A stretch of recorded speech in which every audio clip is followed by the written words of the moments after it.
This is Fam Electric Ghost, and we're live on the air with Erika Casey, mindset mentor. And we want to welcome you to the Fam Electric Ghost podcast. How you doing this morning? I'm doing amazing. How about yourself? I'm doing great today, and want to let people also know that we are a featured podcast on the Newsly platform. That's an audio podcast platform. You can see that icon up there that says "Listen on Newsly." For anybody listening or watching, if they use coupon code GHOST, they can check out that for free for 30 days.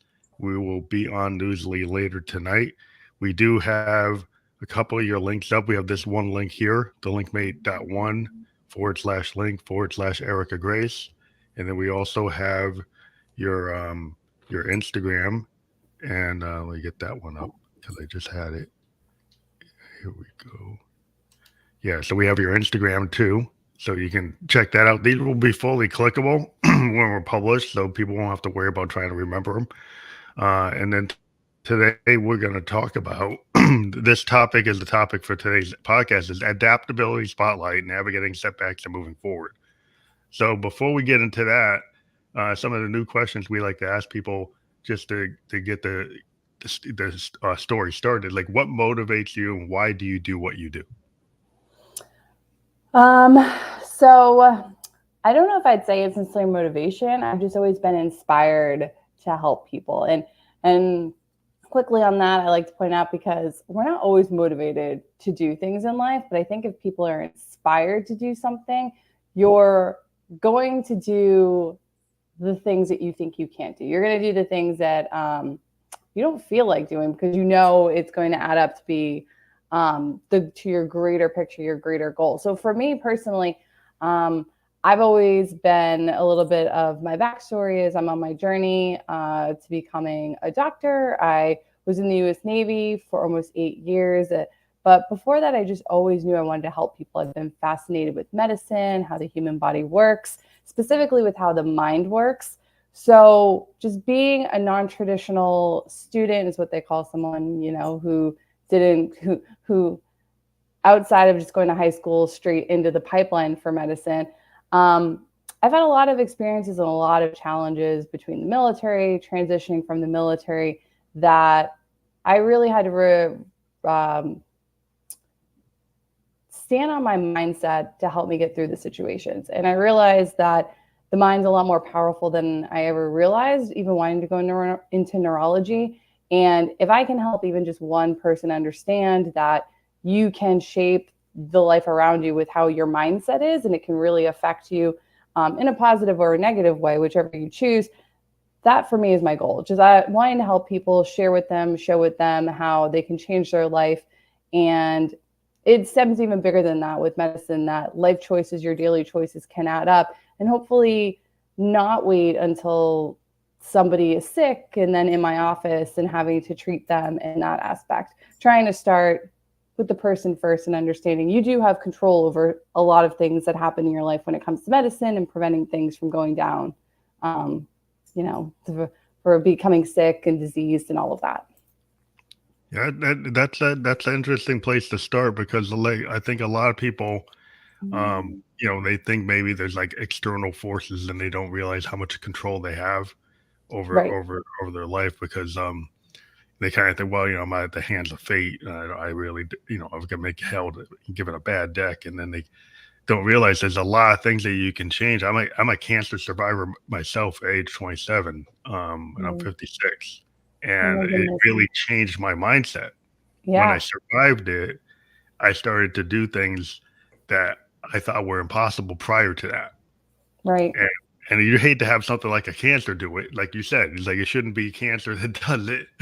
So you should, I had that big thing happen to me, but like if going to therapy when I was 27 or something, maybe I would have seen something at 26 before that cancer happened. But if that's what's interesting what you do.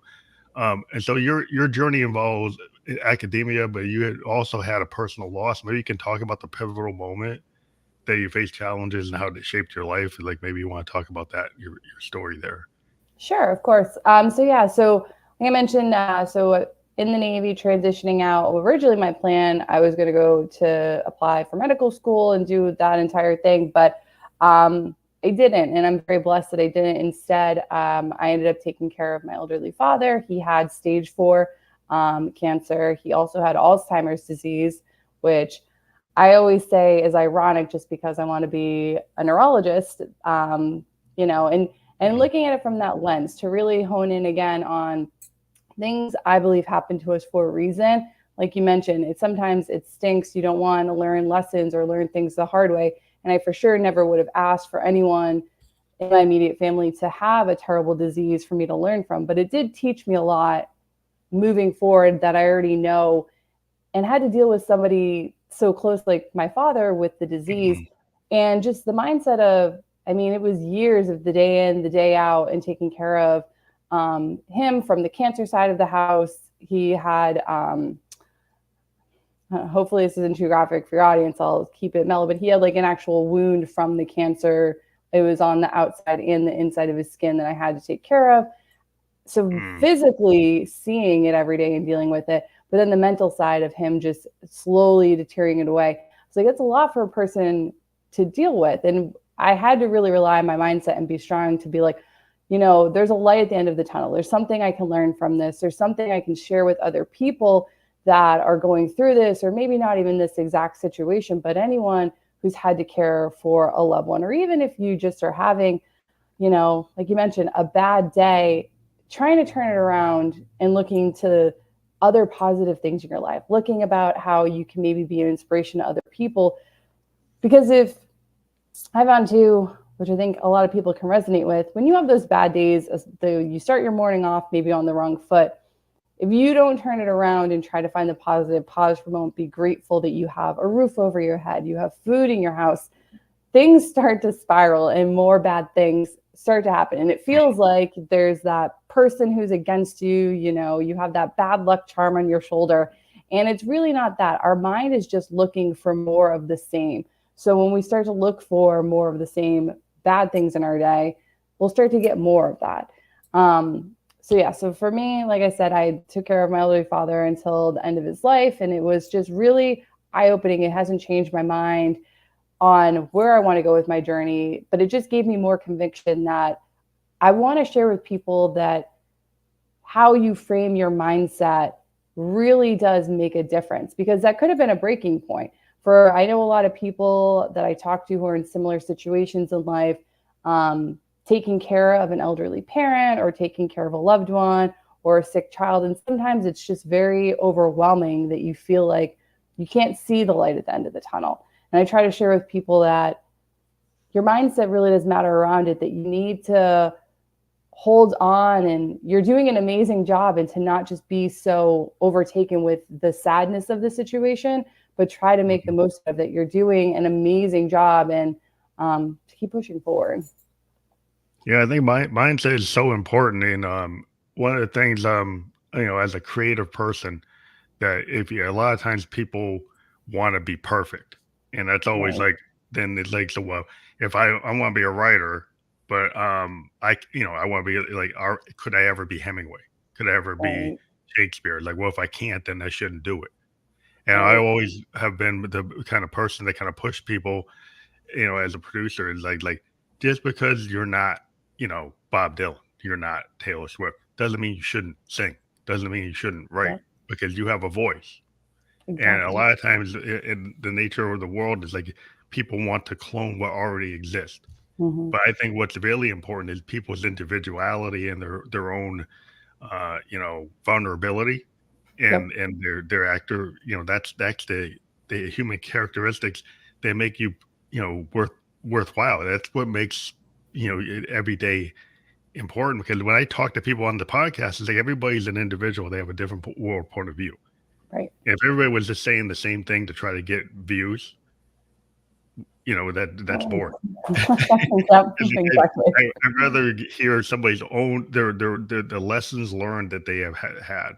Like Yep. if everything is perfect, things don't change. You have to go through issues. You have to have lessons learned. You have to go through, you live through the mistakes. I call them happy accidents, Mm-hmm. because like if you sometimes I have a path and then it deviates because the universe gives you something, Yep. and then you go with Exactly. it. and because you don't just stop, you go with like this flow state.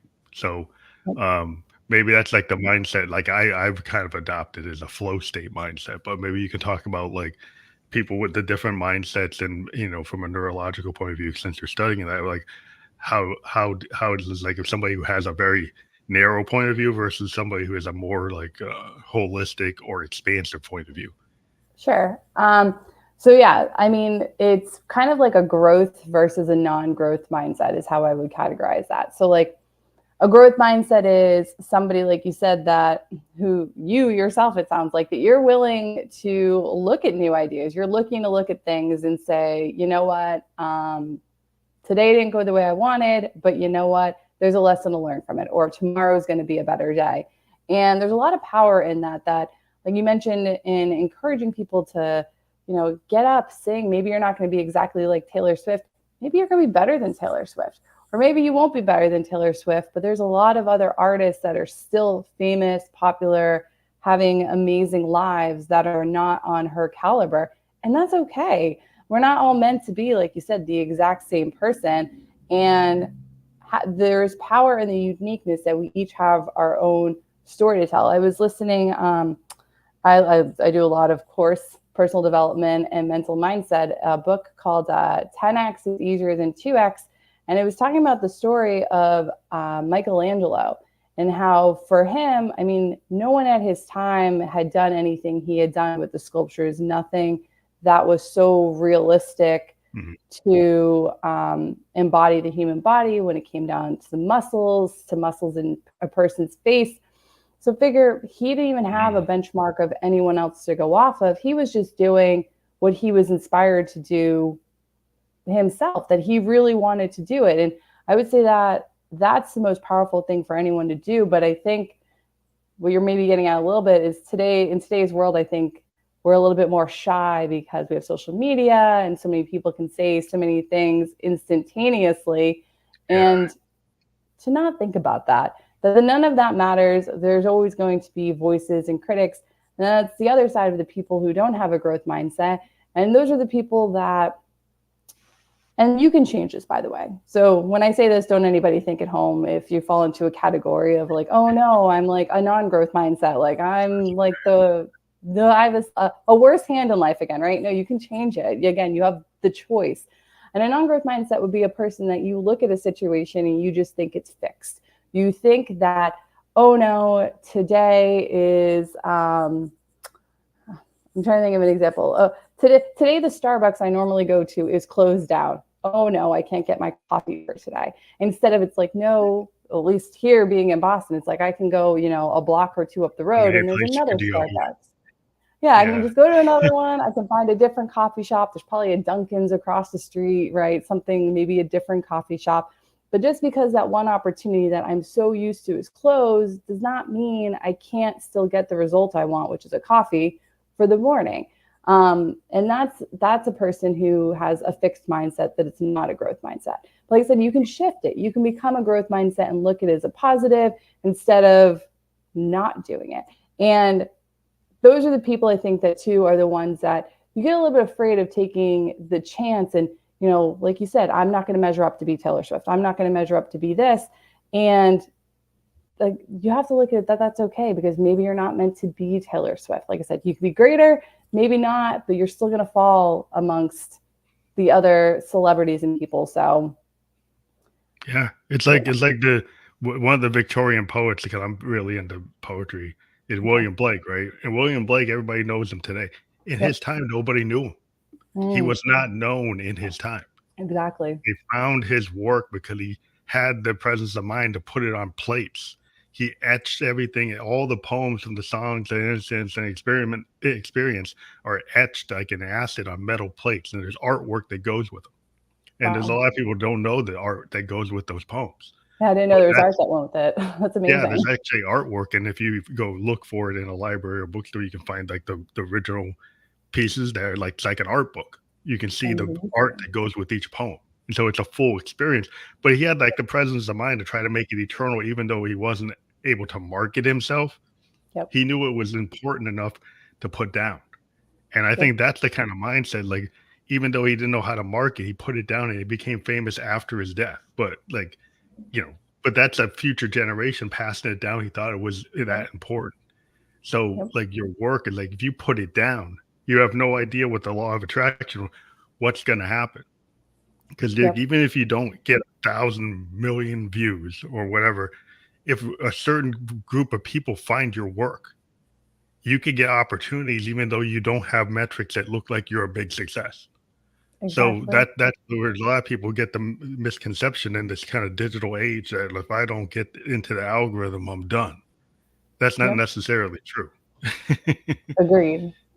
Yeah, and quickly on that, people, for your audience, have to remember that sometimes, sadly, people online who seem like they have a lot of people, you have to remember that's not always the case. That sadly, we live in a world that I can't even fathom this, but you can buy followers, you can do all of these things, and even if you have, say, 1 million followers, if you're not actually impacting them, like you said, that for generations to come, maybe only 100,000 out of 1 million of your followers actually are impacted by your work. Is that still the same benefit as only maybe having 150,000 Yeah. followers, but you're impacting 100,000 of them? I mean, the numbers are just hugely different, Yeah. and it's not about the number of people you have following and all of that. It's like the law of attraction. I always try to say, because like a lot of times, if you make the decision to have your voice heard, you'll Yep. have people fall off, right? There'll be friends that don't want to talk to you, or other people. You lose people, but you gain people. You gain other people, and so some people get so scared of what they might lose rather than what they gain.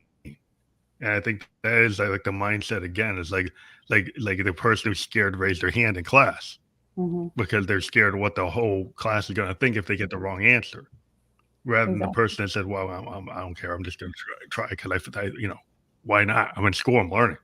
So if I make a Right. mistake, what's the problem? I'm a student." Exactly. Exactly. No, I do love that point. I could harp on that one too. I think we've had a problem with people being afraid, like you said, to just throw out an answer, even if you're wrong. It's like you're learning. It's okay to be. You should be wrong, right? This is the time to be wrong instead of later on in time. It's why we do that. That really should be the reason why we do things like tests and quizzes and all of that. It's not to shame a person. It's so you learn to make sure that you know the information. It's the opportunity to fix the shortcomings, instead of moving forward thinking the wrong answer is the right answer. Yeah, the shaming is so bad sometimes in society because it seems like there's like a bullying Right. that even it might come from your classmates, it might come from the teacher, because the Mm-hmm. teacher has the attitude where he doesn't make the class feel like you can actually respond unless it's the right answer. Even though he Right. might not, the person might not say that, but you get the feeling that Right. you're going to get put on, you get to get the scarlet A on you. You're going to get the scarlet letter if you say the wrong thing. So Yep. then that doesn't encourage debate, right? And the whole thing with Mm-hmm. life is like, to me, the oral history of human beings is like being able to go into a situation and talk through something with a conversation, and that's how you learn. Right. But if you aren't able to participate, or you're just told to parrot and not actually have a real conversation that's give and take, well, how are you going to move forward? Yeah, exactly. And think quickly on that too, that there's a lot of power in understanding having your own thoughts and opinions, even if they're crazy. It's like I've had some very silly conversations when I was friends with overseas that are just off the wall and gotten some sideways looks. Like I remember when I was in Denmark, I remember I was like, how, like, I don't know if you've ever been to Denmark, but in Copenhagen, like there are more bikes on the road than there are cars. And it was like a little Yeah, scary they're for in me spikes. driving a car. I was like, I don't want to hit a bicyclist, but they had their own lane. It was impressive, but a little bit like, whoa. And I was like, well, like, what are the rules? Do you get like a lot of bikes that get speeding tickets here? And just silly questions of like, can you go that fast on a bicycle?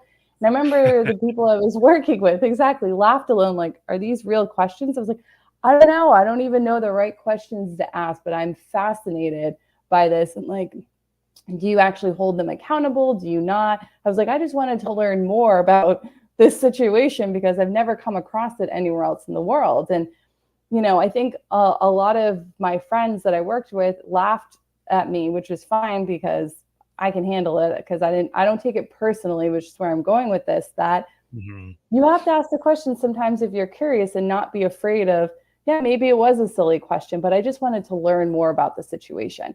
And I did, and we guided to better questions and all of that. But a lot of the times people take it personally that if someone laughed, can you get a speeding ticket on a bicycle? Of course people laughed. I laughed at myself, but people take it personally, internalize it, and their feelings hurt, and it becomes an emotional thing.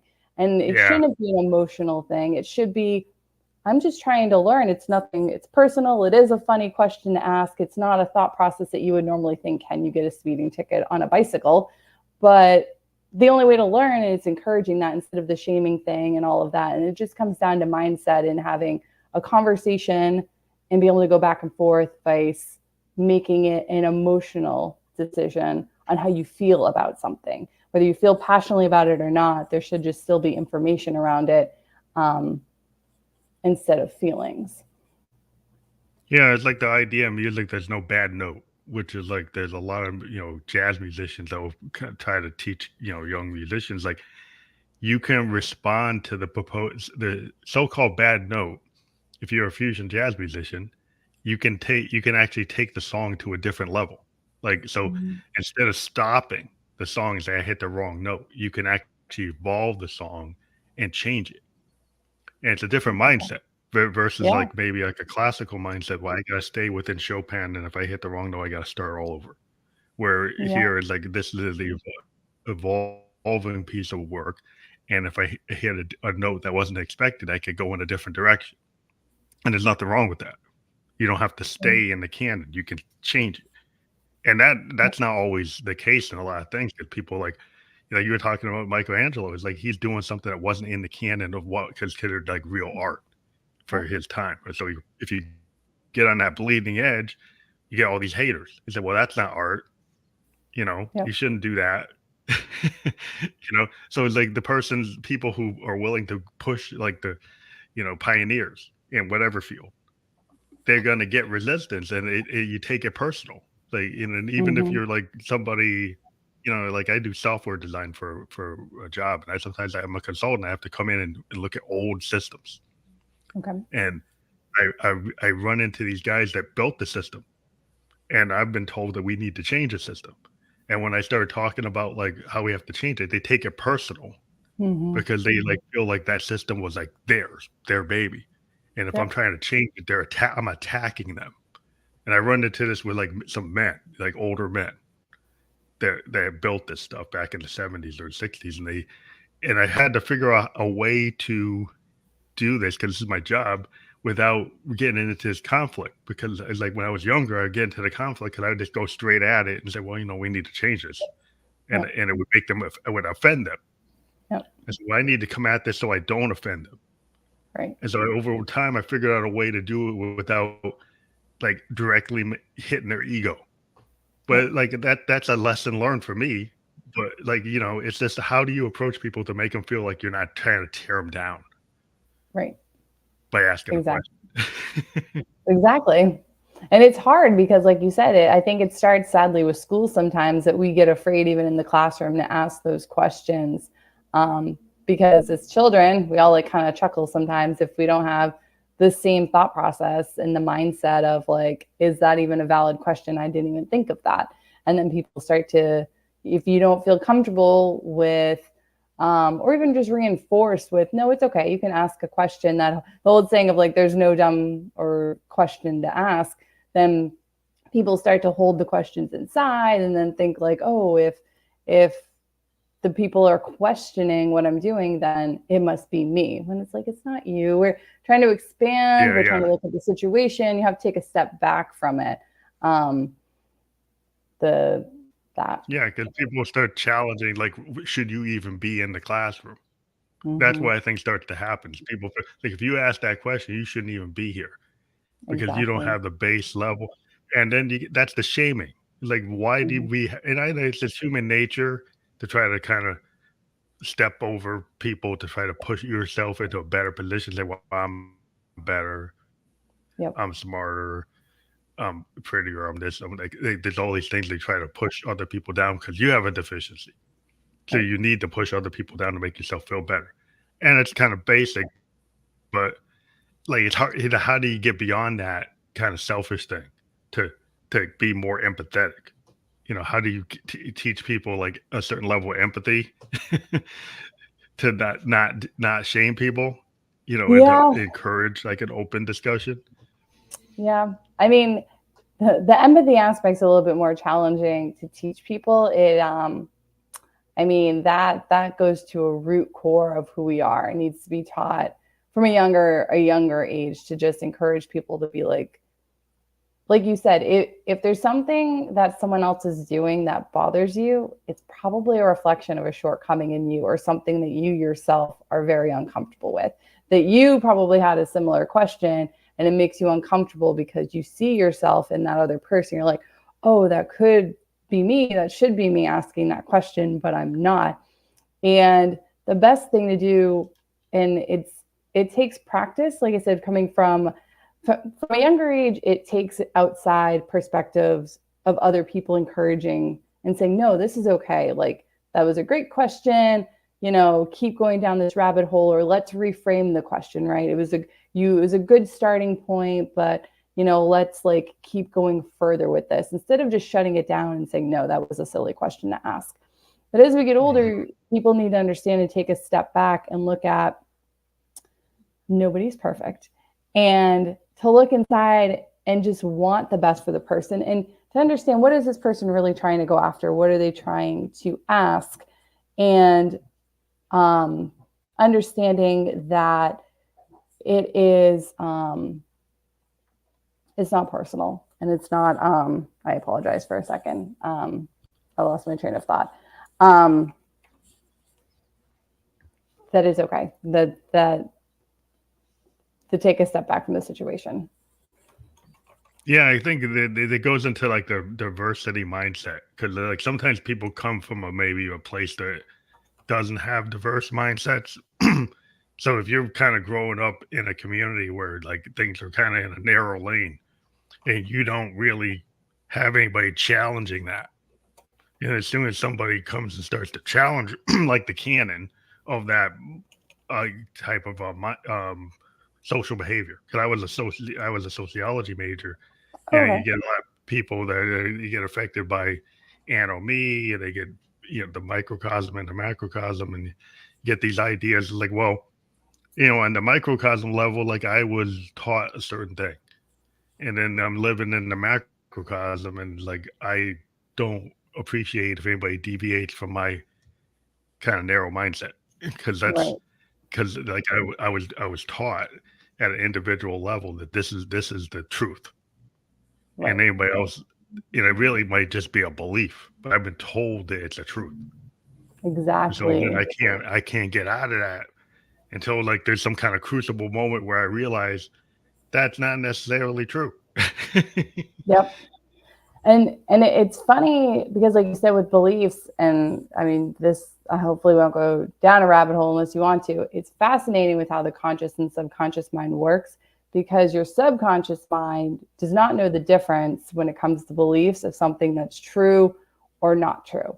So we can program our brains really to believe whatever we want. And it's a terrible but a great example is, for example, in World War II with Hitler, and everybody believing he was, not everybody, but a lot of people buying into what he was doing and believing it was the right thing to do. They heard it so many times over and over and over and over and over again that they believed it to be the truth, even though collectively, I would say, as a species, as humans, we would all agree it was a terrible thing. Yeah. Right.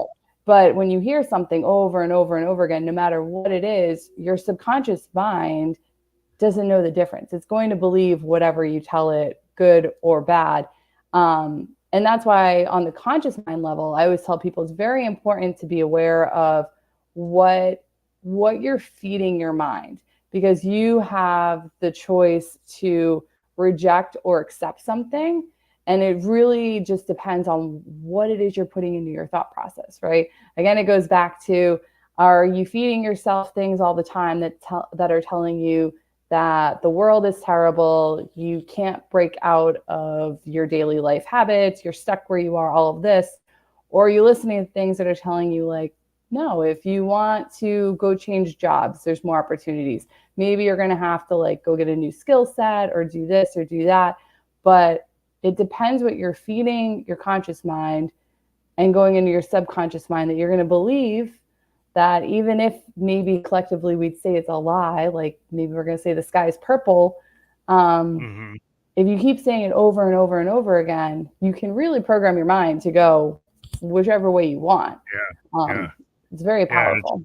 It's very powerful, and you get to see it, the dynamics with groups, where you can get like this social thinking. It's kind of like Orwell's 1984. It's like there's like the different types of speaking, where you could just put this kind of thing coming from like a dictator type of mindset, like you're talking about Hitler. But we've seen it in human history, like Rwanda, like Uganda.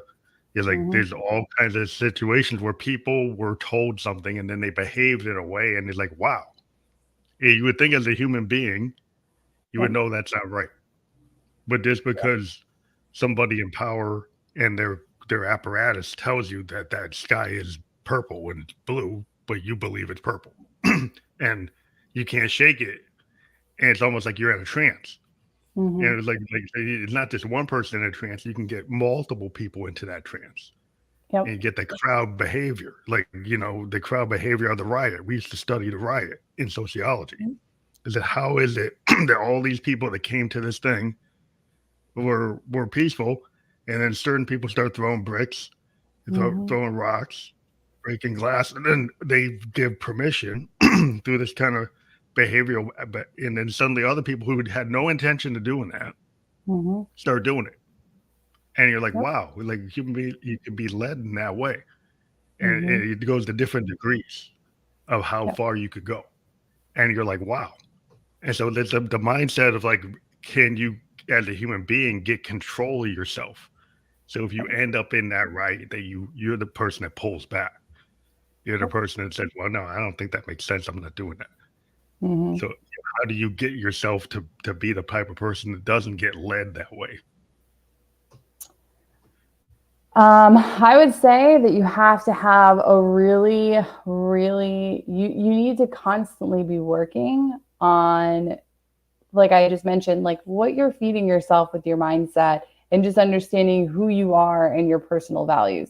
From looking at different studies and things, it's, like I said, what if you feed yourself these things all the time, that like, I'm not saying don't watch movies, but sometimes in movies you see these things where it escalates. It goes from 0 to 100. And you see the person, you think he's the good guy or something, but maybe he's really the villain. We secretly know as the audience behind the scenes.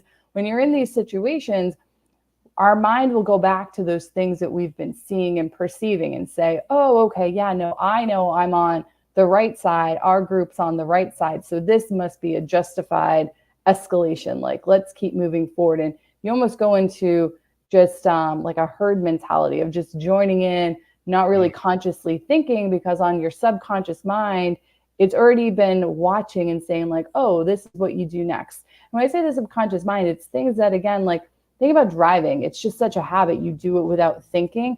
There's all these things that our mind is constantly picking up on, that we don't even realize that we're training it. Our mind loves to think. The brain loves puzzles. I think one of the best ways I love describing it to people is when you go through your day, consciously think how many stories you tell yourself. Because you'll tell yourself stories all day long. You'll walk yourself through the grocery store. When I go to the grocery store, I need to get eggs and milk or bread or whatnot, and you'll do it like 30, 40. You'll just do it over and over again. Your brain loves stories. So when it comes to these situations, when you're watching things or reading things, be aware of how you're bringing in the information. And it may sound crazy, but I promise you it's not. I actually read a study on this yesterday. How you tell yourself in the situation or think through, if you're reading a book or watching something that has escalation of the situation, start to think outside the box of like, well, what else was going on here? Would I have done the same thing? And I know for a lot of people, it's very foreign to them. That may sound like a lot of work, but if you can start to train yourself to think, so in a moment you pause for even a second to say, like you said, wait a minute, who threw the brick? Why are we throwing bricks? Do I want to throw a brick? Should I be doing this now? I thought we were just here chanting words and now we're throwing bricks and people are shoving each other. Should I be in this situation instead of getting emotionally drawn in and just riding the emotion of the situation?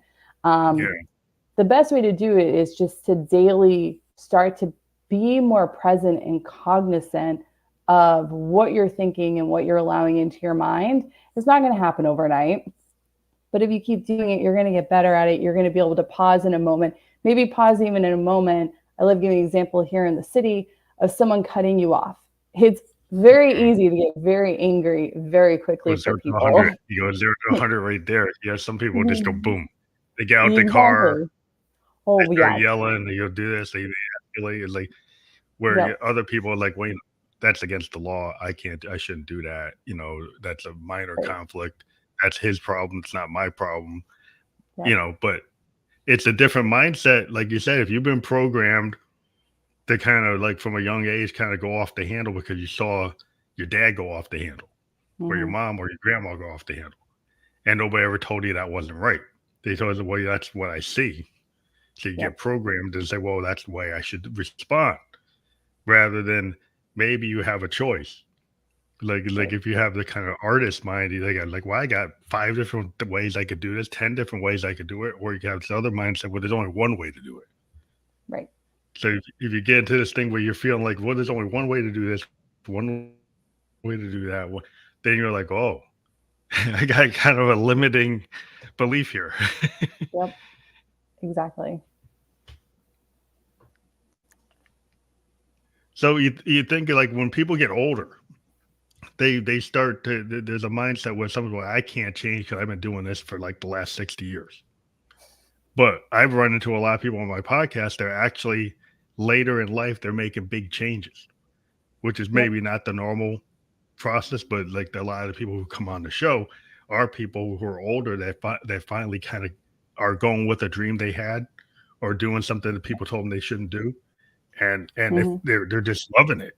And like, I know there was a question about like, in terms of like how, you know, if you're trying to pursue those dreams and you're older in life, how do you kind of, you know, foster that other than maybe just have that unique capability? I would say just go all in. I think when we're younger, we highly underestimate how much time we actually have. And even though I don't think we have necessarily a ton of time, but we look at things, and again, it just is, I think, with society that we're taught like, all right, you go to school, you go to college, you get a job, and like there's these certain milestones that you have to do for life, and we get so caught up in it that we don't think, what do I really want to do? What do I really want to pursue in life? And as people get older, finally realize like time is finite and I'm running out of time. And I really want to make an impact. I really want to do something that makes me happy. I really want to do whatever it is. Maybe it's write a book, you know, maybe it's just, I'm trying to think of like a secondary, maybe it's become a doctor. I mean, I know a lady who just turned 50 and she's in medical school now, a friend of mine. And it's crazy for so many people to wrap your mind around it, be like, oh my goodness. By the time you graduate, exactly. By the time you graduate, you have residency, pending upon specialty, you know, maybe a fellowship. And it's like, you might be, you know, your late 50s by the time you're a practicing doctor, but she really wanted to be a doctor and wished she did it younger and finally decided to pull the trigger now and do it. And I would say that there is no standard in how you live your life. You never know how much time you're going to have. And to make it easier, like I said, is just to go all in, to bet on yourself. If it's something that you feel I truly believe this. If it's something that's in your heart that you truly feel you're called to do, then things are going to start to work out for you if you just start giving your all and heading in that direction. When you said the singer, the person taking a chance on themselves, if you were meant to do it, maybe the vision's not going to be exactly the way you see it in your head, but I believe things will work out.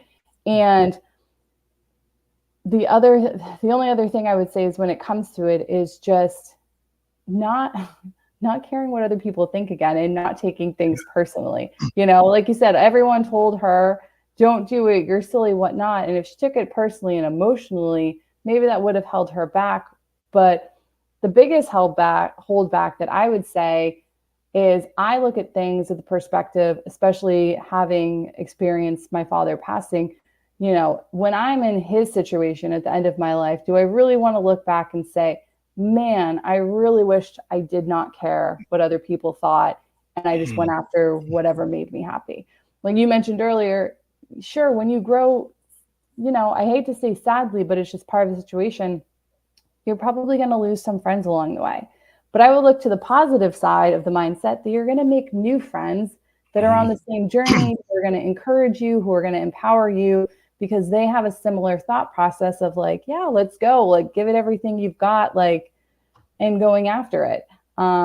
So that's, again, the two sides of it. You can try to hold on to what you've had in the past, but I believe that things sometimes just serve you for that point in life that you needed them. And then you have to let go of it to open up new opportunities in your life. And I promise you, new opportunities will come. You just have to be willing to go out there and look for them and go after it.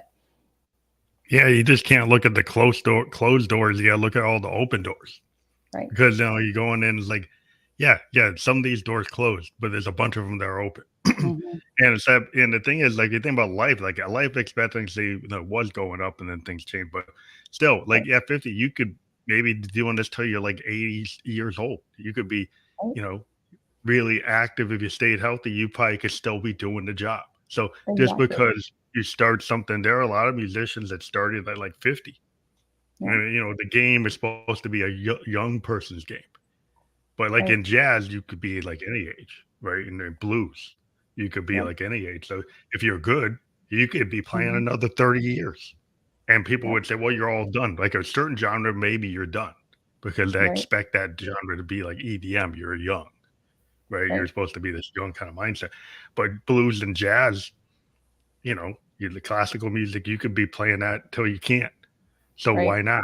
So, so it is a mindset. Like if you enjoy doing what you do and you love it and you have a passion, you shouldn't let anybody take your passion away. And if you love painting and, maybe you're not going to be a gallery painter, but you love to do it. It's part of your, like, it's a therapeutic process for you.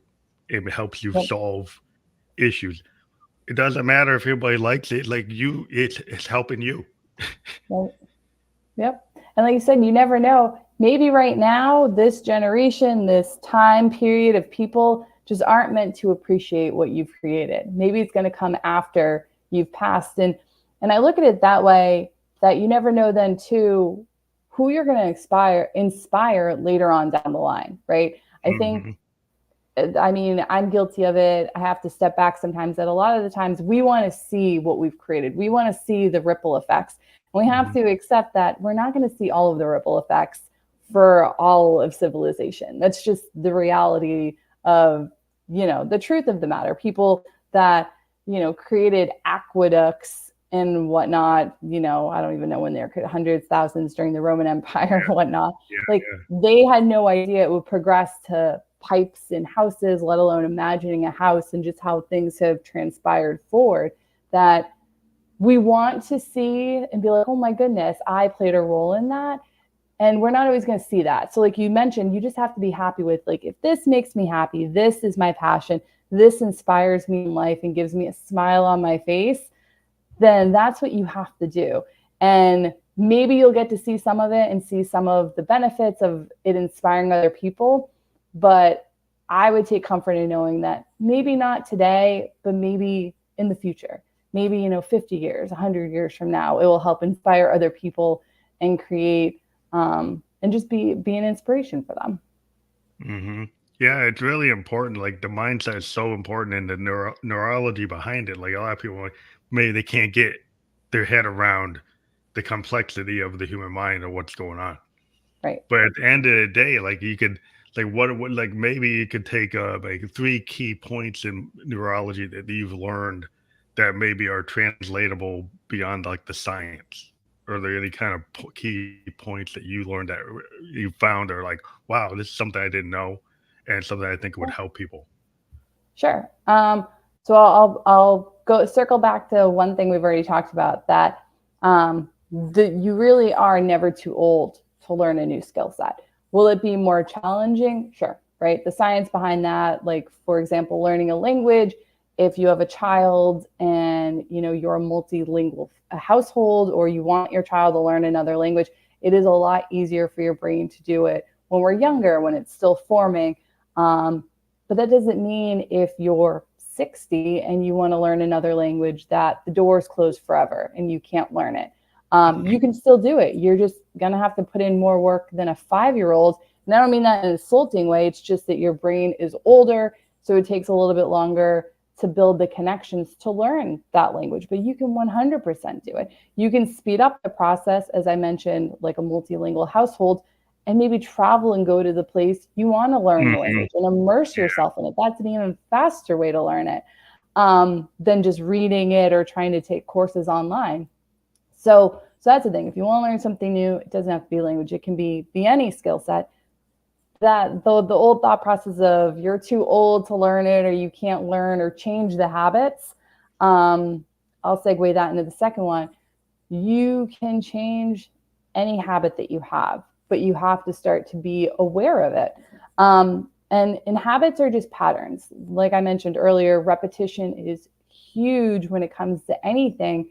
And like I mentioned earlier, maybe you have a fixed mindset. You're listening to this and you're like, oh, I would love to have a positive outlook and a growth mindset of, recognizing when my coffee shop's closed, there's one across the street and it's not the end of the world, right? Um, it just takes doing it over and over again, catching yourself and setting up the new patterns. This time of year, I love it, and I try to talk more about the habit aspect because so many people are trying to foster new habits and fail. And the reason they fail is because a lot of people don't understand that, day one you wake up, you may fail, but you need to look at it, be like, all right, tomorrow I can do better. Why did I fail? Quickly I'll go off on the gym, for example. A lot of people want to go to the gym and get fit. It's Mhm. like, well, some of the best things you can do to enforce those habits are you need to take down barriers, right? So if on your way home from work, you drive right by the gym, well, then your gym bag needs to be in the car. You need to already be ready to rock and roll. And the only other thing is you need to pull into that parking lot. And then, even then You sometimes just people are show like, up. well, yeah, you gotta just show up, right? But if you have barriers in the way that you don't even have the gym bag in the car, so you got to go home. By the time you get home, you're like, I'll just sit on the couch for 5 minutes, and then 5 minutes turns into an hour, and then you're like, it's too late. I got to make dinner for the family, and this, you're sabotaging yourself. That start taking those barriers away. Help fostering the new Mhm. habits and be kind to yourself. If you fail one day, it doesn't mean you failed the goal for the whole year. You just need to, okay, what can I do to do it tomorrow? And then the only other thing I would say when it comes to your mindset and just a tip that people think about, that you really, again, have power in what you tell yourself. I actually, there's a cool study I saw from the National Library of Medicine. I like to go in there and just read studies. No surprising. That stuff really excites me. Most people I know, they're like, that is boring to read. They had a really funny, not funny, it was an interesting graphic, but it was a cartoon. So it was funny in that aspect of, they studied how people perceive what you tell yourself in regards to pain, and it correlated to anything else in life. That if you tell yourself this hurts, vice someone else, an outside person, telling you that should hurt, vice you telling yourself this wasn't that bad, it didn't hurt that bad, it actually translated for how the person felt pain, which was fascinating. So I say Mm. that to encourage you that what you tell yourself and how you perceive things and what you allow others to tell you really does affect you and can affect you. And I'm sure people can think of examples, well, a little kid falls down and scrapes their knee, and what do a lot of us say? You're like, oh no, it doesn't hurt, brush it off, keep going. And then a lot of the times the kid's like, oh yeah, it wasn't that bad, keep going, even though their knee is bleeding, right? They're encouraged to keep going. And that's what you need to do with your own life. You need to do with people around you. Obviously, I say that I'll caveat within reason, if it's like a serious injury, don't, downplay it, seek medical help or something. But we do that so often. And just to remind you that you can do that even in your daily life. I'll quickly segue back to the gym just because it's, this time of the year that, maybe when you're trying to break that new habit, your brain is going to start to tell you and scream at you that this is painful, this is new, we should stop. We shouldn't be doing this because you haven't done it before. But you can override those thoughts yourself and say, no, I've got this. Like, this is going to be amazing. This is good for me. Think about how, I don't know, whatever motivates you, whatever your goals you're moving towards. Think about how amazing I'm going to look by the time the summer comes here. I'm going to look better than my sister or my brother or something like that. Whatever encourages you, right? People love competition to keep going. And it really will make a difference. It really will make a difference in the results that you get and how much further you can go by having that kind of mindset in those situations. Yeah, I think it's important to kind of put yourself if you put yourself into a foreign country, I lived in Japan for 2 years. And when I was dropped in there, I had to learn how to talk to a taxi driver because I was there. And if I wanted to use the taxi, I better learn how to do it, right? So I better learn how to say in Japanese where I want to go. If I go to the grocery store and want to ask, some questions, I had to learn how to ask those questions. And it really, if you drop yourself into the situation, like if you want to play guitar, where you drop yourself into a situation where you're with people playing guitar, and if you keep on going and you keep on doing it, you'll learn it. You'll make mistakes. Anything you learn is you jump in the swimming pool, you eventually learn how to swim because you're in it. You end up having this thing where you have to, your brain kind of figures out with your body, you figure out how to get that synergy with your mind and your thought and your body. Because a lot of it is your head. A lot of times, you can say, well, I can't ride a bike, so you keep on falling off the bike. But as soon as you start to oh, this isn't so hard, then you actually don't fall off the bike. It's true. Or you start to learn, our brains, I mean, that our brains will start to adapt to be like, oh, okay, I leaned too far to the right and I fell over. Let me not lean as far to the right and see what happens. It's a trial and error. And we're always learning, okay, that didn't work. Let's do it this way. But you got to be not afraid, go back to kind of the beginning, that it's okay. You'll make mistakes and just keep going.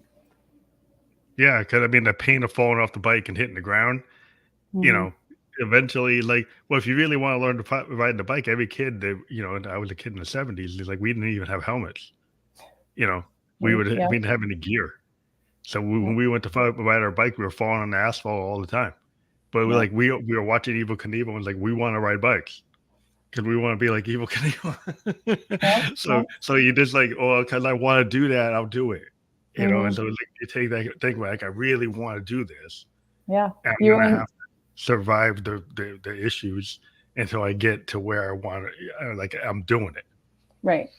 And we started this whole thing, you were inspired to do it. And quickly a full circle that I think that with motivation, you're not always going to be motivated to do things. You need to have a discipline around your habits, your daily lifestyle if you really want something.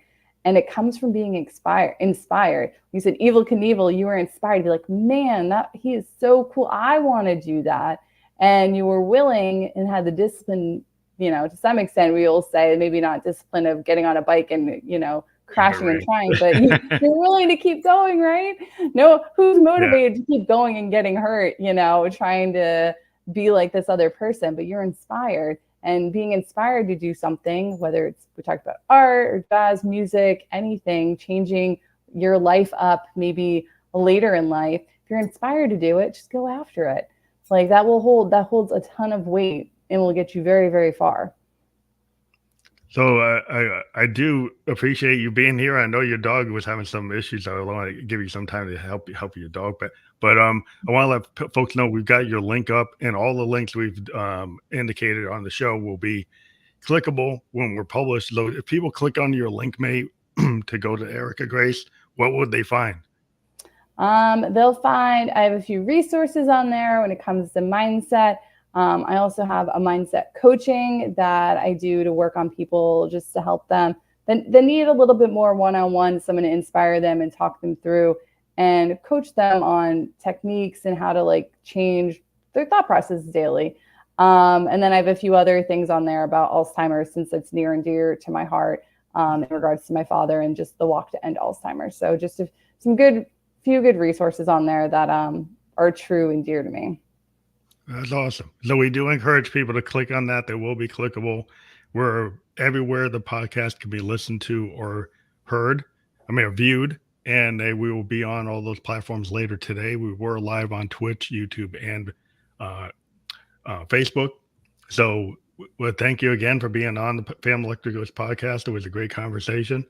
Appreciate it. And I do encourage people to check out your links to get further details, to go further than we did today. And have a great day. Thanks, you too. Appreciate it.